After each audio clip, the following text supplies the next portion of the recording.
अस्सलाम वालेकुम स्टूडेंट्स, कैसे हैं आप सब। हम मैंने 9th क्लास का न्यू कोर्स 2025 कंप्यूटर साइंस का स्टार्ट किया हुआ है, जिसका चैप्टर नंबर 1 हम पढ़ रहे हैं और आज का लेक्चर नंबर 4 है हमारा। हम बेसिक कंसेप्ट ऑफ सिस्टम को स्टडी कर रहे हैं, जिसकी 4 टाइप्स होती है: objectives, components, environment and communication. Objective को मैंने लेक्चर नंबर 3 में डिस्कस कर लिया हुआ है। आज मैं डिस्कस करूँगी कंपोनेंट्स को और इन्वायरमेंट को। जैसा कि सिस्टम की डेफिनेशन में हमने देखा था कि system is a set of interconnected components. System set होता है इंटरकनेक्टेड कंपोनेंट्स का, ठीक है। तो ये कंपोनेंट्स क्या होते हैं? कंपोनेंट्स बिल्डिंग ब्लॉक्स होते हैं सिस्टम के, ठीक है। यानी कि एक सिस्टम कंपोनेंट से मिलकर बनता है और कंपोनेंट्स बिल्डिंग ब्लॉक्स है सिस्टम के। अगर हम ये देखना चाहते हैं कि हमारा सिस्टम कैसे वर्क कर रहा है, ठीक है, तो हमने उसके कंपोनेंट्स को देखना है कि उसके कंपोनेंट्स कैसे काम कर रहे हैं। फॉर एग्जांपल, हमारे पास एक कंप्यूटर का सिस्टम है। अगर हमें ये देखना है कि कंप्यूटर का सिस्टम किस तरह से वर्किंग कर रहा है, तो हमने सबसे पहले हमें ये पता होना चाहिए कि कंप्यूटर के कंपोनेंट्स कैसे काम कर रहे हैं। जैसे कंप्यूटर का CPU कैसे काम करता है, मेमोरी कैसे काम करती है, इनपुट आउटपुट डिवाइसेस कैसे काम करती हैं।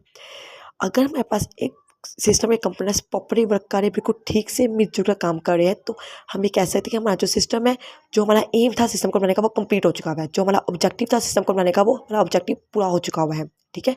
तो कंपोनेंट्स क्या है? बिल्डिंग ब्लॉक्स हैं सिस्टम के।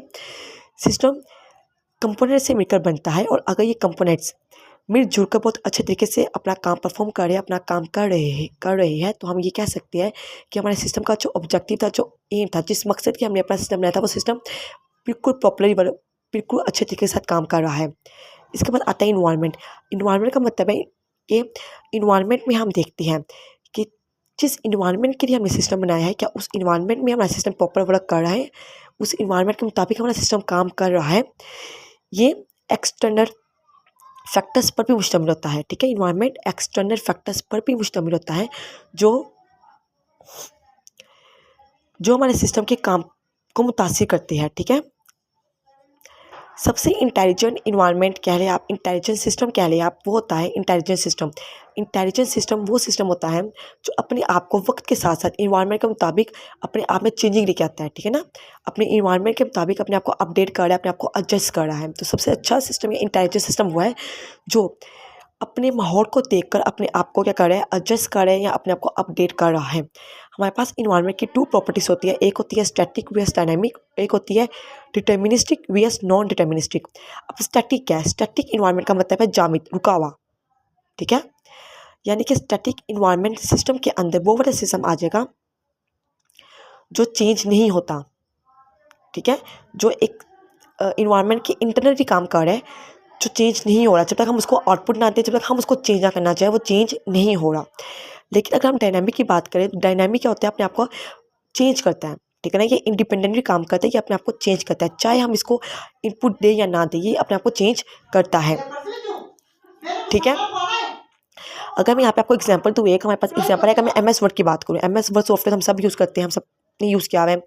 तो MS वर्ड में क्या होता है? MS वर्ड का जो फंक्शन है, जो फंक्शनैलिटी है उसकी, यही है कि हम उसके ऊपर डॉक्यूमेंट्स अपने टाइप करते हैं। तो ये एक स्टैटिक है, ठीक है।